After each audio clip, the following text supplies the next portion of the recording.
ഉദുമയിൽ പ്രവർത്തിച്ചിരുന്ന ബീവറേജസ് ഔട്ട്ലെറ്റാണ് ജനകീയ സമരത്തെ അവഗണിച്ച് കൂളിക്കുന്നിൽ തുറന്നത്. നാട്ടുകാർ നടത്തുന്ന രാപ്പകൽ സമരം 78ാം ദിവസത്തിലേക്ക് കടക്കുമ്പോഴാണ് എക്സൈസ് അധികൃതർ മദ്യലോഡുമായി എത്തിയത്.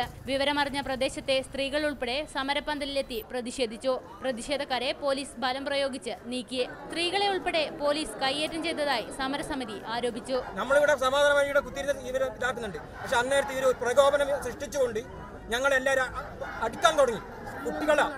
കുട്ടികളാ സ്ത്രീകളാ, അത് ചെറിയ കുട്ടിന്റെ തൊണ്ടയ്ക്ക് പിടിച്ച് ഞെക്കിയിട്ടുണ്ട്.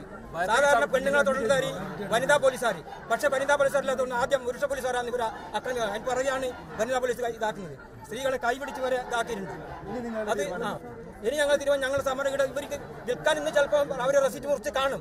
പക്ഷെ എന്നാലും ഞങ്ങൾ ഇനിയും ഇവിടെ സമരം തുടരും. ജില്ലയിൽ 3 മദ്യവിൽപ്പനശാലകളാണ് ദൂരപരിധി പാലിച്ച് മാറ്റാൻ ബാക്കിയുള്ളതെന്നും കൂളിക്കുന്നിലടക്കം 7 പോസ്റ്റുകൾ സ്ഥാപിക്കുമെന്നും എക്സൈസ് അധികൃതർ പറഞ്ഞു.